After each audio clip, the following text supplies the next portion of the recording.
रक्षा क्षेत्र में आज भारत हर वो मुकाम हासिल कर रहा है जिस पर चंद मुल्कों का ही वर्चस्व रहा है।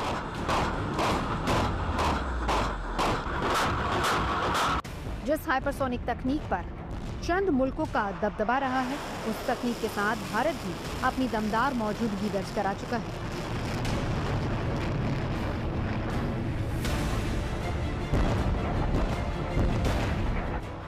भारत की सैन्य शक्ति को वैश्विक स्तर पर नई ऊंचाई देते हुए हाइपरसोनिक मिसाइल कार्यक्रम में अपने देश ने ऐतिहासिक सफलता हासिल की है।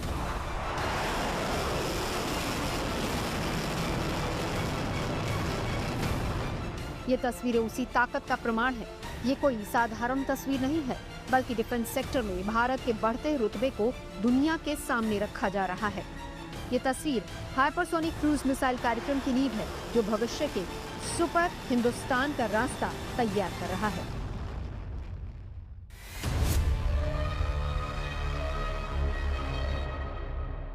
डीआरडीओ ने 9 जनवरी 2026 को हैदराबाद में full scale actively cooled scramjet combustor का 12 मिनट तक सफलतापूर्वक परीक्षण किया, जो ये दिखाता है कि कैसे भारत हाइपरसोनिक और ब्रह्मोस 2 मिसाइल के इंजन के लिए अब किसी और देश पर निर्भर नहीं है, बल्कि आत्मनिर्भर भारत के तहत वो अपने ही इसको विकसित कर रहा है। Defence research and development laboratory ने अपने अत्याधुनिक scramjet connect pipe test facility में full scale actively cooled scramjet combustor का लंबी अवधि का ग्राउंड टेस्ट सफलतापूर्वक पूरा कर लिया। ये टेस्ट 720 सेकेंड यानी कि 12 मिनट से ज्यादा तक चला, जो भारत की हाइपरसोनिक तकनीक में एक बड़ा मील का पत्थर है। डीआरडीएल की ये उपलब्धि भारत के सुपरसोनिक और हाइपरसोनिक हथियार विकास में एक महत्वपूर्ण कदम मानी जा रही है।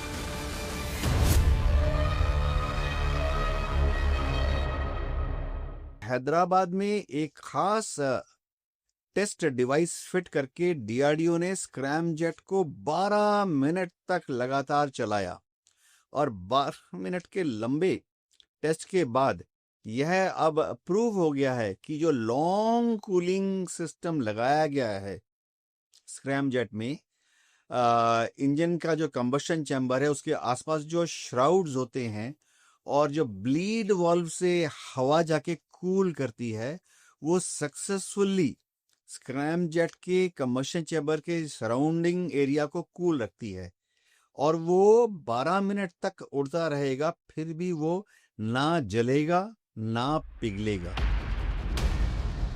साल 2025 में डीआरडीओ ने छोटी अवधि में स्क्रैमजेट टेस्ट किए थे, लेकिन ये पहली बार है जब फुल स्केल कंबस्टर का 12 मिनट तक टेस्ट चला है।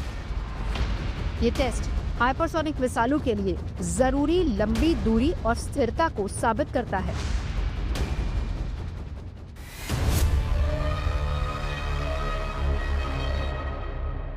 हाइपरसोनिक स्पीड पर अक्सर टेम्परेचर बहुत ज्यादा होता है, जिससे इंजन पिघलने का खतरा रहता है। 12 मिनट के इस सफलतापूर्वक टेस्ट ने ये साबित कर दिया है कि किस तरीके से भारत अब इस तकनीक में भी महारत हासिल कर चुका है। ये दिखाता है कि भारत अब इस तकनीक के लिए किसी दूसरे देश पर निर्भर नहीं है। स्क्रैमजेट कूलिंग से एक तो गति भी ज्यादा मिलेगी, यानी कि 5 मैक की स्पीड, हवा की गति से 5 गुना तेजी की स्पीड हमें मिलेगी, जो कि इसे और ज्यादा ताकतवर बनाएगी।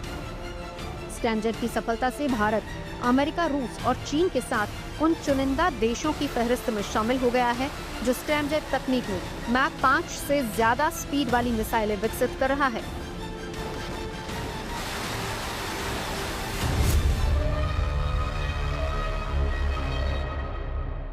भारत ने ऑलरेडी इंडिया में हाइपरसोनिक मिसाइल्स के ट्रायल कर लिए हैं। लॉन्च के बाद ये ध्वनि की रफ्तार से 5 गुनी ज्यादा स्पीड से टारगेट की तरफ अग्रसर होते हैं।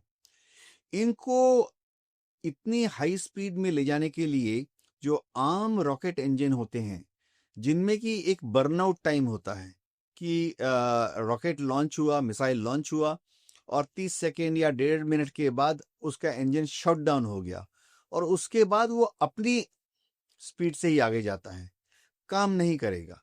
अगर हाइपरसोनिक मिसाइल बनाना है तो इस तरह की इंजन की जरूरत पड़ती है जो कि लगातार लॉन्च से लेकर टारगेट पर इंपैक्ट होने तक लगातार काम करता रहे। स्क्रैमजेट की सफलता भारत को स्ट्रेटेजिक डिटरेंस में बेहद मजबूत बनाएगी। मौजूदा समय में दुनिया का कोई भी मिसाइल डिफेंस सिस्टम 6100 किलोमीटर प्रति घंटे की रफ्तार से आती मिसाइल को रोकने में सक्षम नहीं है। रडार को जब तक खतरे का पता चलेगा तब तक मिसाइल अपना काम कर चुकी होगी।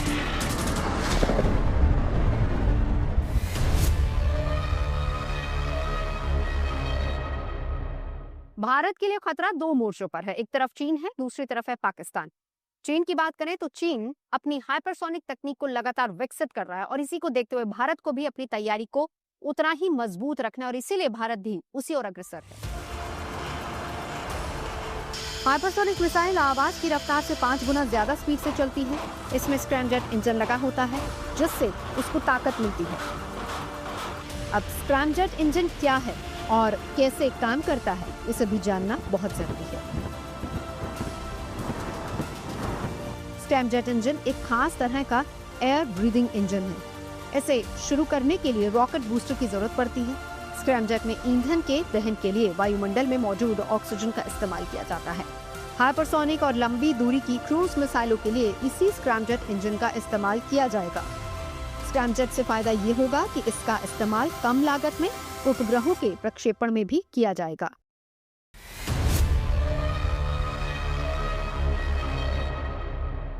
एक टिपिकल स्क्रैमजेट में सामने से आने वाली हवा को उसका जो इनलेट होता है, यानी जहां से हवा अंदर जाती है, इनलेट के शेप को ही इस तरह से बनाया जाता है कि हवा जब द्रुत गति से अंदर आती है, वेंचुरी इफेक्ट की वजह से वो कंप्रेस होती रहती है और कंप्रेस होते होते जब उसका प्रेशर आम एटमॉस्फेयर के मुकाबले 3 गुना या 4 गुना बढ़ जाता है तो उस हवा को अब आस्ते से कंबंशन चैम्बर में ले जाते हैं। कंबंशन चैम्बर में जेट फ्यूल जो है वो स्प्रेइंग नोजल से इसके ऊपर स्प्रे किया जाता है और फिर इग्नाइटर प्लग ऑपरेट करने लगते हैं जो कि उसको जलाते हैं, कंबंशन करते हैं। अब ये कंबंशन जो होता है, जो हॉट गैस होती है, उसको स्क्रैमजेट के पीछे से निकाला जाता है एग्जॉस्ट से। तो होता क्या है, न्यूटन के थर्ड लॉ के अनुसार पीछे से द्रुत गति से हॉट गैस एग्जॉस्ट से निकल रही है तो स्क्रैमजेट जो है ध्वनि की रफ्तार से 5 गुना या 10 गुना स्पीड से आगे की तरफ जाता है। भविष्य में तकनीक ब्रह्मोस 2 में इस्तेमाल होगी जो भारत रूस का संयुक्त प्रोजेक्ट है। ब्रह्मोस 2 मैक 7 से 8 स्पीड वाली हाइपरसोनिक क्रूज मिसाइल होगी जिसकी रेंज 600 किलोमीटर होने का अनुमान है। डीआरडीओ का लक्ष्य है कि साल 2028 तक ऐसी मिसाइल को पूरी तरह से विकसित कर लिया जाए।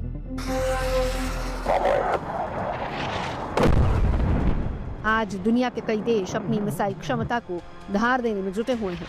इसकी सबसे बड़ी वजह यह है कि मिसाइल ही एक ऐसा हथियार है जो हर तरह की युद्ध क्षेत्र में कामयाब है। चाहे लड़ाई जमीन पर हो, आसमान में हो या फिर अंतरिक्ष में, मिसाइल हर मोर्चे पर कारगर है।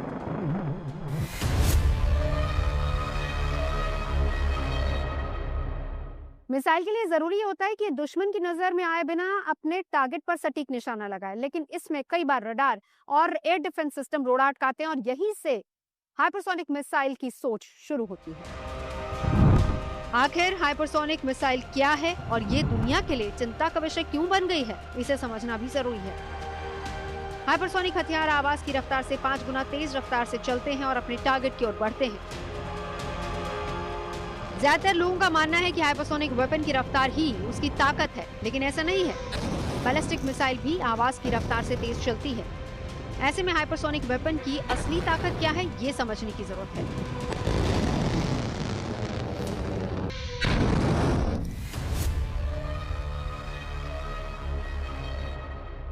हाइपरसोनिक मिसाइल को एक व्हीकल अंतरिक्ष की तरफ ले जाता है, जिसके बाद वो तेजी से आगे बढ़ते हुए अपने व्हीकल को पीछे छोड़ती है और ग्लाइड करते हुए अपने टारगेट की तरफ आगे बढ़ती है।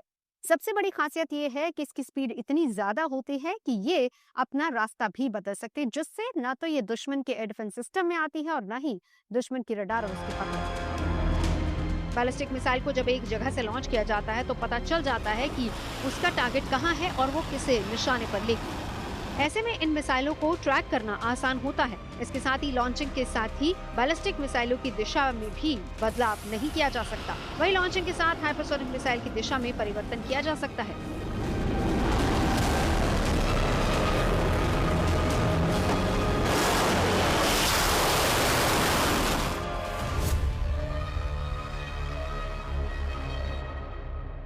हाइपरसोनिक मिसाइल हैं कि 3 टाइप के आपके पास हथियार हैं, सबसोनिक, हाइपरसोनिक और सुपरसोनिक। जो सबसोनिक है उनकी स्पीड साउंड से कम होती है, और फिर सुपरसोनिक की स्पीड 5 मैक तक होती है, साउंड के 5 गुना तक।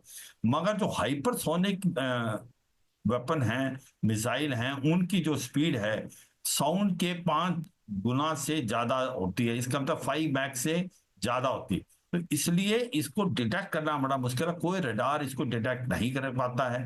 जिस प्रकार से रूस ने कंजाल मिसाइल बनाई है, वो एक हाइपरसोनिक मिसाइल है, और इसी प्रकार से चीन ने भी हाइपरसोनिक मिसाइल बना ली है। हाइपरसोनिक हथियार सबसोनिक मिसाइलों से कहीं तेज रफ्तार से अपने टारगेट की ओर बढ़ते हैं, लेकिन इनकी रफ्तार इंटरकॉन्टिनेंटल बैलिस्टिक मिसाइल से बेहद कम होती है। हाइपरसोनिक हथियार सिस्टम 2 तरह के होते हैं। पहला हाइपरसोनिक ग्लाइड व्हीकल और दूसरा हाइपरसोनिक क्रूज मिसाइल। जिस तरह एक सर्फर समंदर की लहरों पर ग्लाइड करता है, ठीक उसी तरीके से हाइपरसोनिक हथियार हवा में ग्लाइड करते हैं, जिससे इसे रोकना आसान नहीं होता। हाइपरसोनिक हथियार की एक और खासियत होती है कि ये कम ऊंचाई पर भी उड़ सकता है।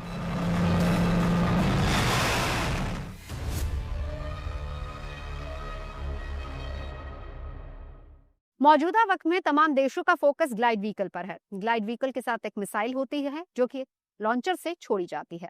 एक तय दूरी पर जाते ही मिसाइल अलग हो जाती है, जिसके बाद ग्लाइड व्हीकल खुद ही अपने टारगेट को डिटेक्ट करते हुए उस पर निशाना लगाता है।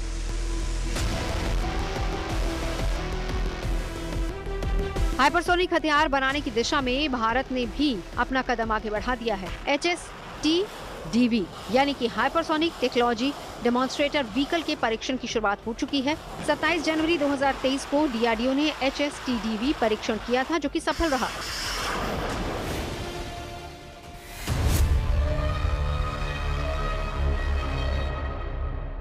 भारत पिछले काफी समय से हाइपरसोनिक स्पीड को हासिल करने की कोशिश कर रहा है और इसीलिए लगातार टेस्ट भी जारी हैं। साल 2020 में भारत ने मानव रहित स्क्रैमजेट हाइपरसोनिक स्पीड का सफल परीक्षण किया था, जो कि 20 सेकंड का था।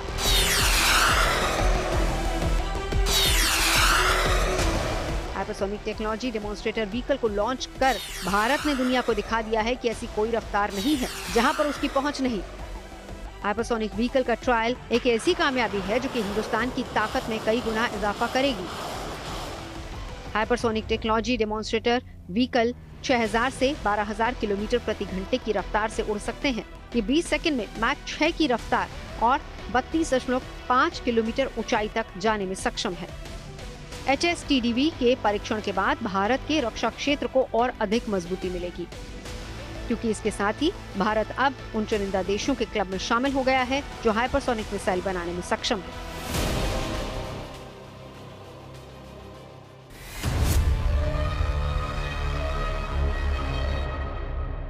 11 जनवरी 2026 को man portable anti tank guided missile का सफल परीक्षण किया गया और इसके पीछे का मकसद क्या है वो भी आपको समझा देते हैं।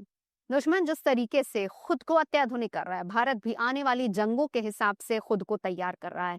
हमारे सैनिकों को जो सरहद पर तैनात हैं, उन्हें अत्याधुनिक हथियारों के साथ लैस किया जा रहा है। इतना ही नहीं, भारत अपनी टेक्नोलॉजी पर भी खास ध्यान दे रहा है।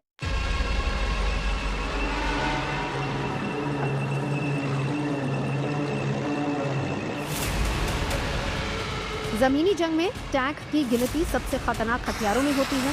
जब ये आगे बढ़ते हैं तो इन्हें रोक पाना बेहद मुश्किल होता है। आजकल तो ऐसे टैंक तैयार हो चुके हैं जिन पर गोला बारूद भी बेअसर साबित हो रहा है। ऐसे में टैंक को रोकना बहुत बड़ी चुनौती है।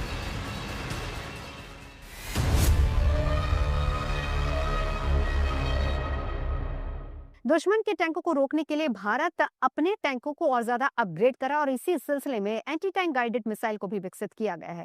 इसकी सबसे बड़ी खासियत यह है कि दुश्मन के टैंक पर उस जगह पर निशाना लगाती है जहां से टैंक काम करना ही बंद करते, यानी कि उसकी कमजोर कड़ी को टारगेट करती है।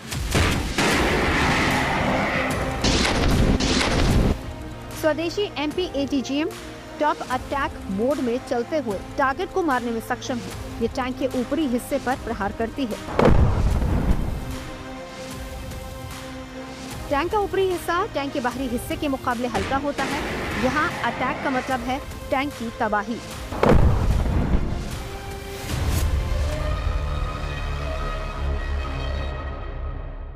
आजकल मॉडर्न जो एंटी टैंक मिसाइल होते हैं उनको लॉन्च के बाद इस तरह से गाइड किया जाता है, वो ऑटोनोमस मोड में इस तरह से गाइड होती है कि जब वो टैंक की तरफ अग्रसर होती है तो टैंक के सामने वाले हिस्से पे प्रहार नहीं करती।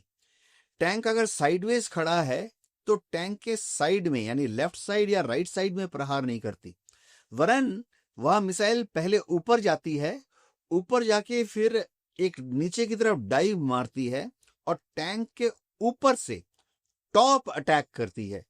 क्योंकि टैंक के ऊपर का हिस्सा रिलेटिवली अपेक्षाकृत पतला होता है तो ये अंदर घुस के फटती है, और जब फटती है जाहिर बात है तुरंत टैंक का कमांडर, गनर और ड्राइवर वो अपने देश के लिए शहीद हो जाते हैं।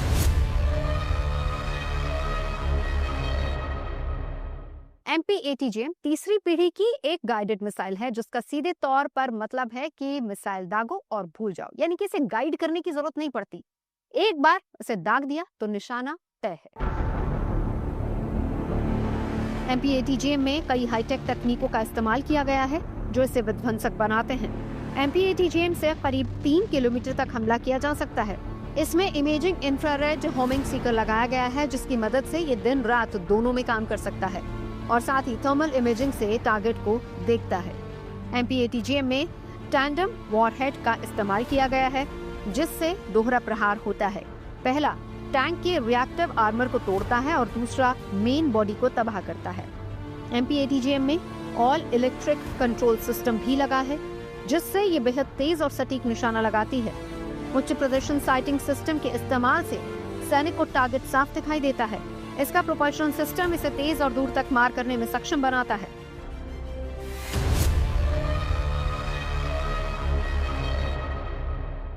जब एक एंटी टैंक मिसाइल को दुश्मन के टैंक की तरफ फायर किया जाता है तो उसको दुश्मन के टैंक तक गाइड करने के काफी सारे तरीके होते हैं। मोस्ट कॉमन तरीका होता है thermal IR infrared signature imaging system. इसमें क्या होता है कि टैंक का जो इंजन है, जो जाहिर बात है बहुत गर्म होता है, उससे जो इंफ्रारेड रेडिएशन निकल रही होती हैं, जो मिसाइल लॉन्च की जाती है एंटी टैंक मिसाइल, उसके सामने जो सीकर हेड होता है उसके अंदर इंफ्रारेड रिसीवर होता है। वो दुश्मन के टैंक के इंफ्रारेड हीट सिग्नेचर को भांप लेता है और मिसाइल का जो गाइडेंस सिस्टम होता है उसको बोलता रहता है थोड़ा लेफ्ट, थोड़ा राइट, थोड़ा अप, थोड़ा डाउन, और ऐसी करेक्टिव एक्शन तब तक चलती रहती है जब तक कि यह एंटी टैंक मिसाइल दुश्मन के टैंक से टकरा ना जाए और एक्सप्लोड ना हो जाए। भारतीय सेना के पास टैंकों का एक और काल मौजूद है जो सिक्किम में 17,000 फीट की ऊंचाई पर अपना रणकौशल दिखा चुका है। इंडियन आर्मी के इस लड़ाके का नाम है कॉन्कस M। कॉन्कस M ATGM है, यानी एंटी टैंक गाइडेड मिसाइल, जिसे दुश्मनों के टैंकों का काल भी कहा जाता है। ये फौलाद से बने हैवी आर्म्ड वेपन को भी भस्म करने में जरा भी देर नहीं करता। ये अपने टारगेट का तब तक पीछा करता है जब तक उसे तबाह न कर दे।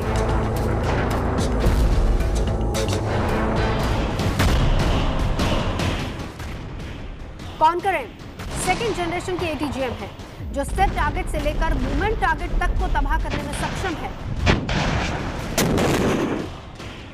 कॉन्कर M ATGM की रेंज करीब 4 किलोमीटर है जिसे तय करने में इसे महज 19 सेकंड का वक्त लगता है। यानी दुश्मन के टैंक के पास बचने के लिए ज्यादा समय नहीं होगा।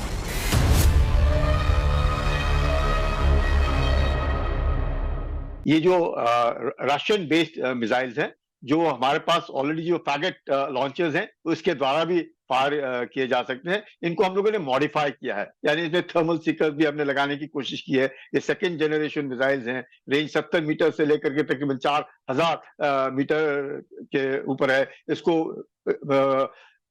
अपना नॉन पोर्टेबल भी फायर कर सकते हैं और इसको BMP-2 के ऊपर लगा करके भी हम फायर कर सकते हैं। So it's like anti tank guided missile.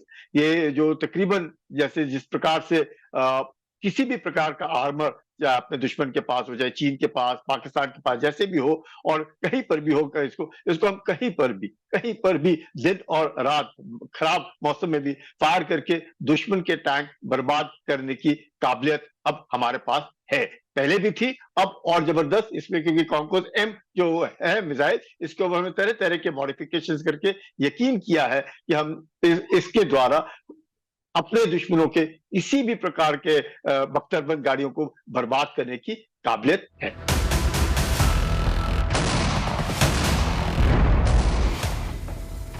वजन में हल्का होने की वजह से इसमें छोटे मगर घातक हथियारों को ले जाने की क्षमता है। कॉन्कोस M ATGM को जमीन पर स्टैंड लगाकर या BMP वाहन से भी लॉन्च किया जा सकता है। कॉन्कोस M में एक्सप्लोसिव रिएक्टिव आर्मर तकनीक का इस्तेमाल किया गया है, जो टैंक से छूते ही विस्फोट कर देती है। इसके वॉरहेड यानी कि हथियार को 9N131 हीट कहते हैं, जो कि 2.7 किलोग्राम का होता है।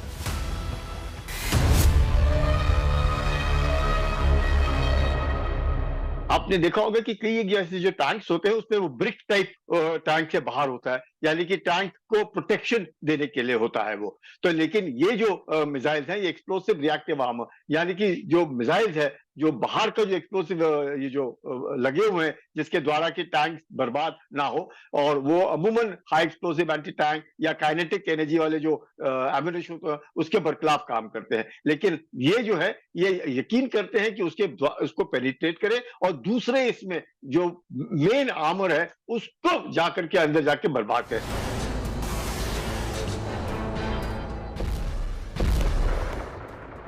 भारत के पास एंटी टैंक गाइडेड मिसाइल की एक बड़ी खेप है, जिसमें अलग अलग वर्जन की कई मिसाइलें हैं। कुछ टैंक से फायर करने में सक्षम हैं, तो कुछ हेलीकॉप्टर से दागी जा सकती हैं। यही नहीं, कंधे पर रखकर भी सेना के जवान इसे फायर कर सकते हैं। आकार में एंटी टैंक गाइडेड मिसाइल भले ही छोटी होती हैं, लेकिन इसका प्रहार बेहद विध्वंसक माना जाता है।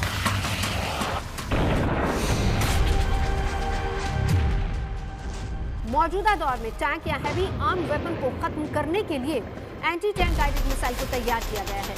लेकिन एक वक्त था जब ATGM की जगह RCL यानी रिकॉइल लेस बंदूक का इस्तेमाल होता था।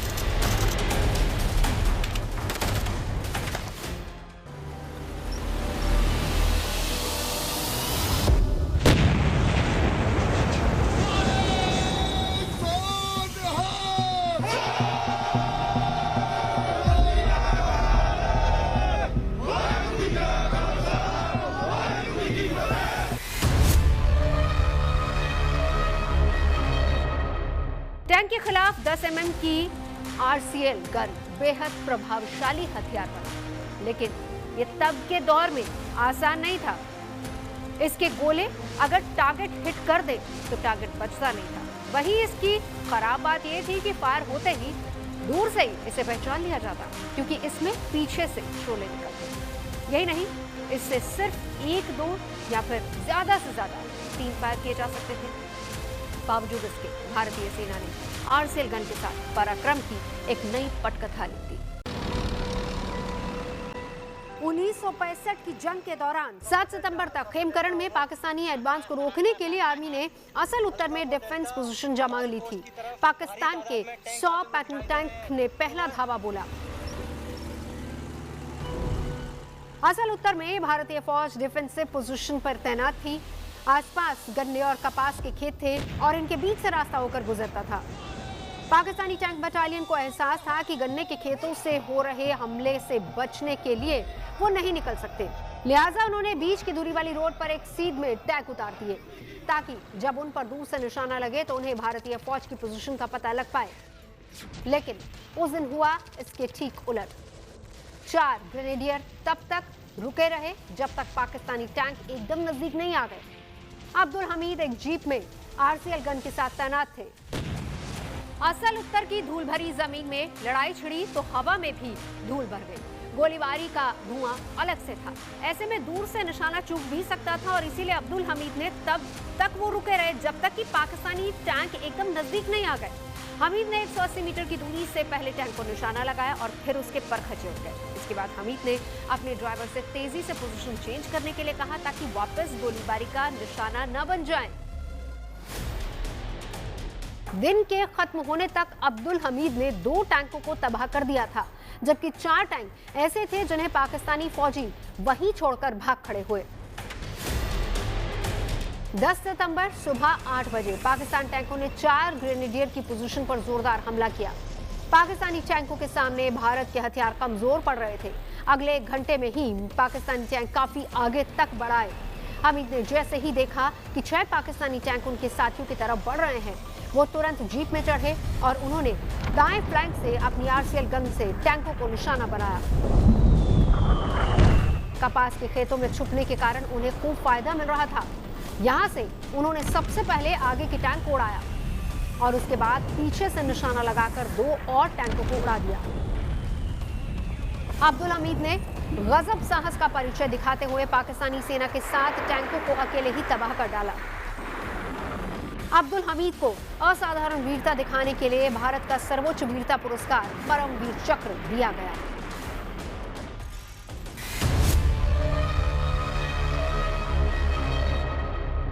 जिस तरह tank cross country move, high rate of fire और आर्मर प्रोटेक्शन जैसी तकनीक से दुरुस्त था, वही जीप के ऊपर फिट रिकॉयरलेस गन के पास limited mobility, limited fire power और ना के बराबर लोकल प्रोटेक्शन था।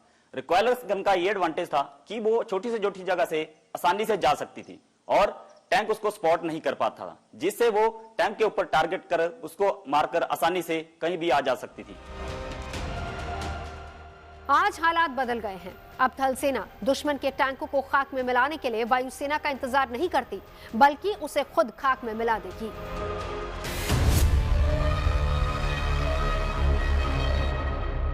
देखिए क्या होता है ना, बाकी कितना भी हो, जो टैंक को बर्बाद करने के लिए या टैंक है कि नहीं बहुत महंगा पड़ता है। तो ये जो मिसाइल्स है, जैसे मैंने कहा, कोई भी आदमी कहीं पर भी उसको शोल्डर लॉन्च फायर्ड मिसाइल्स हैं या फिर बख्तरबंद गाड़ियों के ऊपर लगा करके दुश्मन के टैंक्स या बख्तरबंद गाड़ियों को बर्बाद किया जा सकता है। तो इसको प्रोलिफरेशन यानी कि कहीं पर भी छोटे छोटे छोटे छोटे दस्ते जो है ये लेकर के दुश्मन के टैंक्स को बर्बाद कर सकते हैं। और कई इसमें है, कोई वायर गाइडेड है, कोई फायर एंड फॉरगेट मिसाइल्स हैं, या आपने दुश्मन को देखा, दुश्मन के टैंक को देखा, मिसाइल ने लॉक ऑन किया, आप वहां से हट गए, जाकर के उसने फायर कर दिया, तो दुश्मन को पता भी नहीं चला कि मिसाइल आया तो कहां से आया, और उसने अगर कार्रवाई करने की कोशिश की तो जिसने फायर किया वो तो वहां से चल बसा। तो ये बहुत जरूरी हो जाता है कि टैंक वॉरफेयर में जिस तरीके से टैंक हरकत करते हैं, तो इस तरह के वॉरफेयर में एंटी टैंक के मद्देनजर और दुश्मन के टैंक्स को बर्बाद करने के लिए बहुत जरूरी है कि अपने पास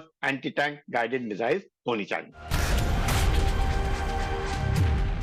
मौजूदा दौर में भारत के पास अलग अलग ताकत की एंटी टैंक गाइडेड मिसाइलों का जखीरा है, जिसमें एक नए योद्धा की एंट्री हो चुकी है। यह हथियार है स्पाइक NLOS यानी non line of site.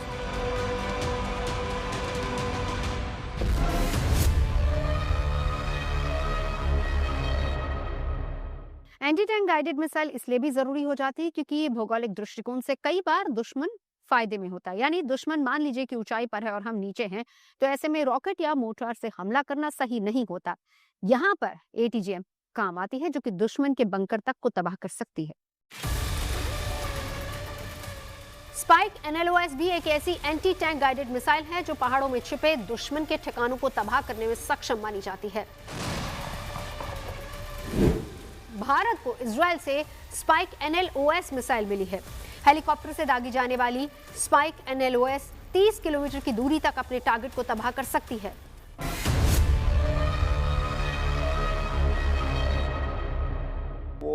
Non line of site एक मिसाइल है जो 2020 में लॉकहीड मार्टिन और रफाल ने मिलकर ये वेपन सिस्टम बनाया। ये एक मैन इन दी लूप वाला वेपन सिस्टम है और इसको तीनों वर्जन में यानी एयर से, लैंड से और मैरीटाइम वहां से भी इस्तेमाल किया जा सकता है। इसकी खूबी ये है कि बिकॉज ये मैन इन दी लूप वाला सिस्टम है तो इसको किसी तरह से भी गाइड करके, और गाइडिंग सिस्टम अलग अलग होते हैं, चाहे वो सिस्टम हो लेजर का, चाहे वो टीवी कैमरास का हो जो फिट होते हैं वारहेड के नोज के अंदर, या वो कोई वायर गाइडेड हो, किसी तरह के भी सिस्टम से इसको गाइड करके वहां तक दुश्मन के टारगेट तक पहुंचाना और उसको मार गिराना, ये इसकी खूबी है। और अगर मिशन किसी तरीके से अबार्ट करना पड़े तो ये अबार्ट भी कर सकते हैं। इसका रेंज तकरीबन 32 किलोमीटर है जो कि बहुत बड़ी इसकी एक ताकत है। हवा से दागी गई NLOS मिसाइलें न सिर्फ दूरी से बल्कि जंग के मैदान में ग्राउंड टारगेट पर कम दूरी पर रहकर भी दुश्मन की सेना को नुकसान पहुंचाने में सक्षम है। भारत ने इजराइल से स्पाइक NLOS मिसाइलों की खेप वायुसेना के लिए खास तौर पर खरीदी है। इसे वायुसेना के Mi-17 हेलीकॉप्टर पर लगाया जाएगा। दरअसल जून 2020 में गलवान में भारत और चीन की सेना के बीच हुए हिंसक झड़प के बाद चीन ने LAC के करीब बड़ी तादाद में टैंक और दूसरे लड़ाकू वाहन तैनात करना शुरू कर दिया, जिसके बाद भारतीय वायुसेना ने एंटी टैंक गाइडेड मिसाइलों का ऑर्डर दिया था।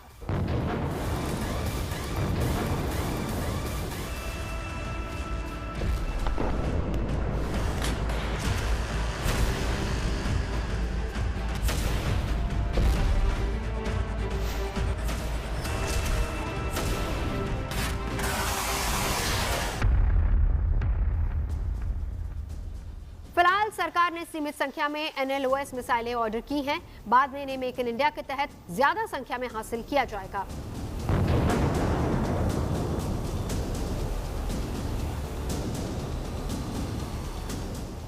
एंटी टैंक गाइडेड मिसाइलें दो तरह की हैं।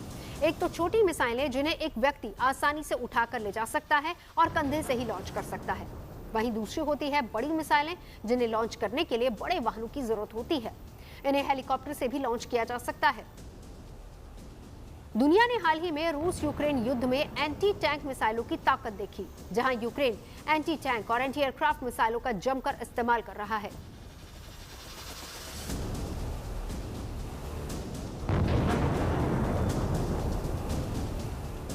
रूस यूक्रेन युद्ध में अमेरिका से मिले जेवलिन मिसाइलों का खूब इस्तेमाल किया गया। यहाँ आपको ये जानकर हैरानी होगी कि स्पाइक को जेवलिन से भी खतरनाक एंटी टैंक मिसाइल माना जाता है। स्पाइक मिसाइल के अलग अलग वेरिएंट्स ने दुनिया भर में कई युद्धों में अपनी ताकत का लोहा मनवाया है। स्पाइक मिसाइल 1982 और 2006 के लेबनान युद्ध में अपनी ताकत दिखा चुकी है। साल 2001 और 2021 के अफगानिस्तान वॉर में भी इसने अपनी जबरदस्त जंगी क्षमता का परिचय दिया है। वहीं इराक युद्ध में स्पाइक बेजोड़ साबित हुई। साल 2014 इजराइल गाजा संघर्ष और साल 2020 नारगोन कारबाख संघर्ष में भी स्पाइक एंटी टैंक मिसाइल ने अहम भूमिका निभाई है। स्पाइक की गिनती दुनिया के सबसे अच्छे एंटी टैंक मिसाइल में होती है। भारत के पास पहले से spike anti tank guided missile का जमीन से फायर करने वाला वर्जन मौजूद है। भारतीय सेना इस समय स्पाइक LR मिसाइल का इस्तेमाल कर रही है। इसकी रेंज 4 किलोमीटर है। स्पाइक LR पोर्टेबल है। 2 जवानों की टीम के साथ इसे तैनात किया जा सकता है। एक जवान लॉन्चर लेकर चलता है तो दूसरा मिसाइल।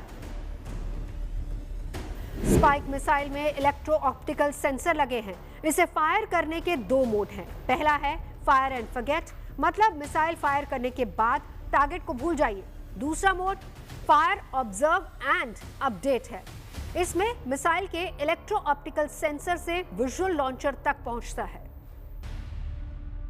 सैनिक देख पाता है कि मिसाइल किस टारगेट की ओर बढ़ रही है। वो टारगेट पर कहां लगेगा। जरूरत पड़ने पर मिसाइल की हवा में रहते समय ही सैनिक उसकी दिशा भी बदल सकता है। इस खूबी के चलते इस टारगेट को भी खत्म किया जा सकता है जो सीधे दिख नहीं रहा हो।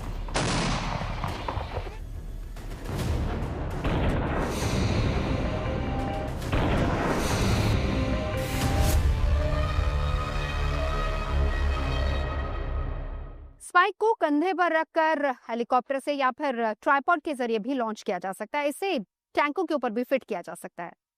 हाल फिलहाल में अर्जुन पर स्वदेशी एंटी टैंक गाइडेड मिसाइल के सफल परीक्षण ने दिखा दिया कि भारत इस तकनीक में भी महारत हासिल कर चुका है।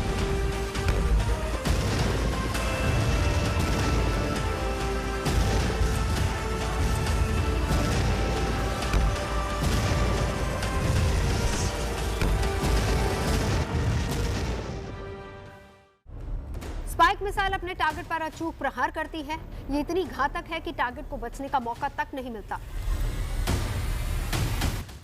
स्पाइक मिसाइल न सिर्फ दुश्मनों के मजबूत से मजबूत बंकर को तबाह करने में सक्षम है, बल्कि ये दुश्मन के टैंकों के परखचे भी उड़ा सकती है।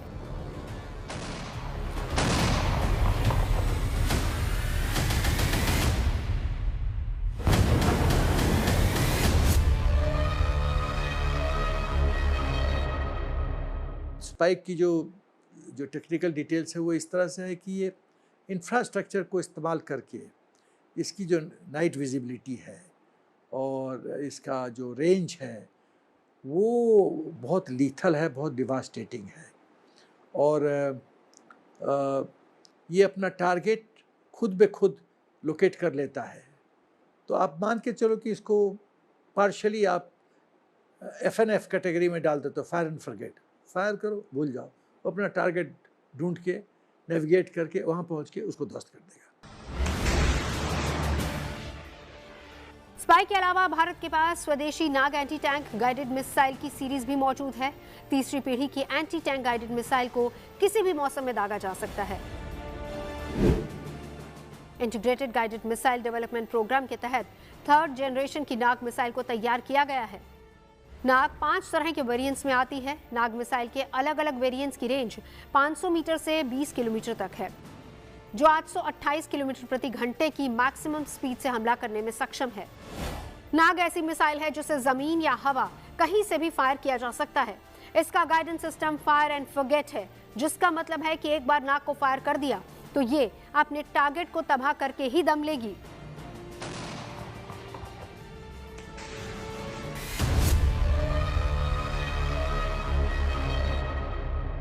मिसाइल मैन के नाम से मशहूर डॉक्टर APJ अब्दुल कलाम ने ही मिसाइल को लेकर योजना बनाई।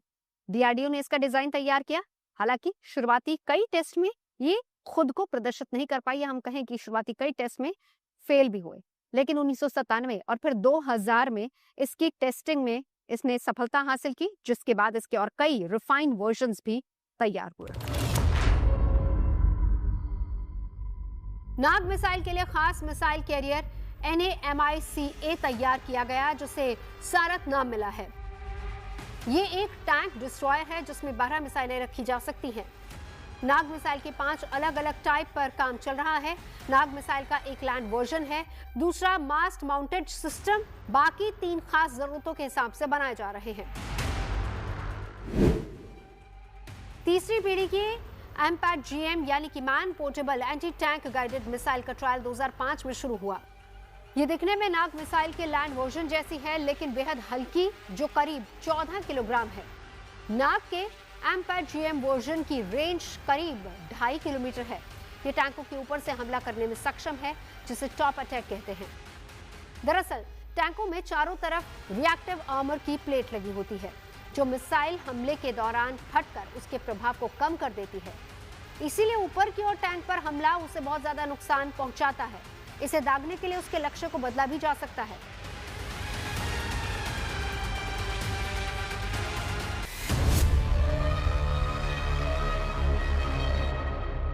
ये देखिएगा जो टैंक है हर जगह से मजबूत होता है क्या नहीं? तो कहाँ कमजोर है?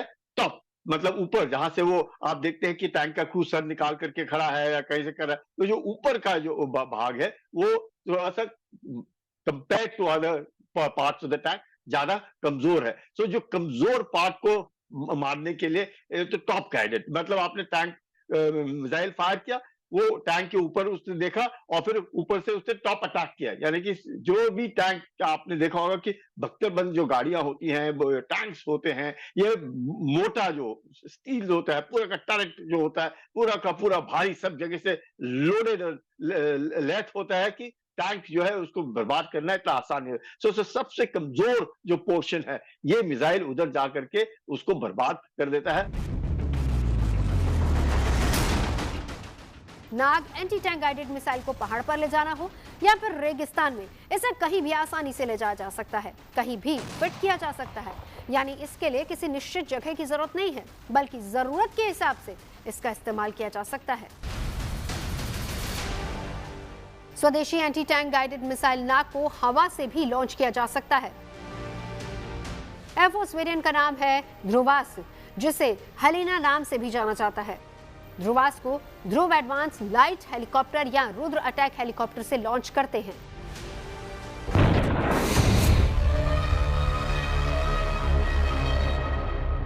डीआरडीओ के साइंटिस्ट ने कड़ी मेहनत के बाद ध्रुवास्त्र मिसाइल के तमाम टेस्ट सफलतापूर्वक पास कर लिए हैं, जिसके बाद अब बहुत ही जल्द ये भारतीय सेना और वायुसेना के हेलीकॉप्टर्स पर तैनात की जाएगी। और इसकी सबसे बड़ी ताकत ये है कि एक स्ट्रॉन्ग एंटी गाइडेड मिसाइल है जो दुश्मन के परखचे उड़ाने में पल भर भी देर नहीं करेगी। दागो और भूल जाओ के सिद्धांत पर चलने वाली इस मिसाइल से दुश्मन के टैंक बच नहीं सकते। यही वजह है कि ध्रुवास्त्र की गिनती दुनिया के सबसे आधुनिक एंटी टैंक हथियारों में होती है।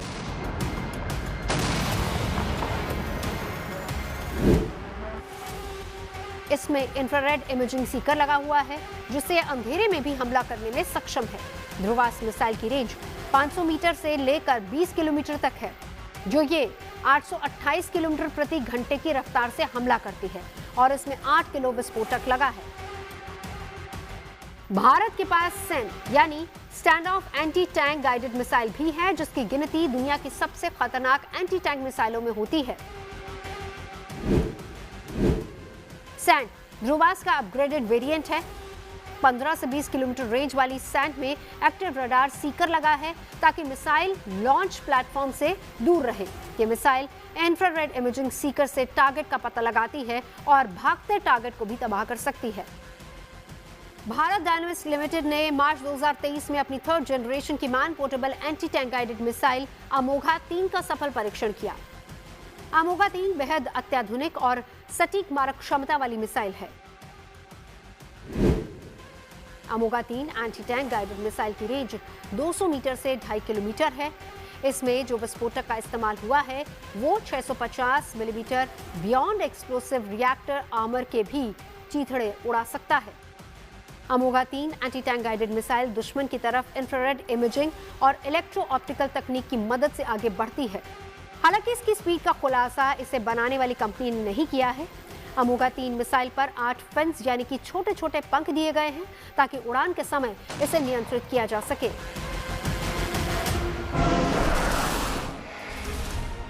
भारतीय सेना के पास 34,000 million 2T man portable anti tank guided मिसाइलें भी हैं। इसे फ्रांस और भारत ने मिलकर बनाया है। इसे भी टैंक ट्राइपॉड कंधे पर रखकर दागा जा सकता है। इसके 5 वेरिएंट्स हैं: मिलान 1, मिलान 2, मिलान 2T, मिलान 3 और मिलान ER। मिलान एंटी टैंक गाइडेड मिसाइल में सिंगल या टैंडम हीट वॉरहेड लगाया गया है।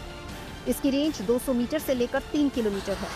सेना सिर्फ नए हथियारों पर ही नहीं बल्कि पूरी टेक्नोलॉजी इकोसिस्टम पर भी ध्यान दे रही है। इसमें बेहतर मूवमेंट, बेहतर सुरक्षा, नेटवर्क आधारित ऑपरेशन, आधुनिक कम्युनिकेशन और इलेक्ट्रॉनिक वॉरफेयर सिस्टम शामिल है।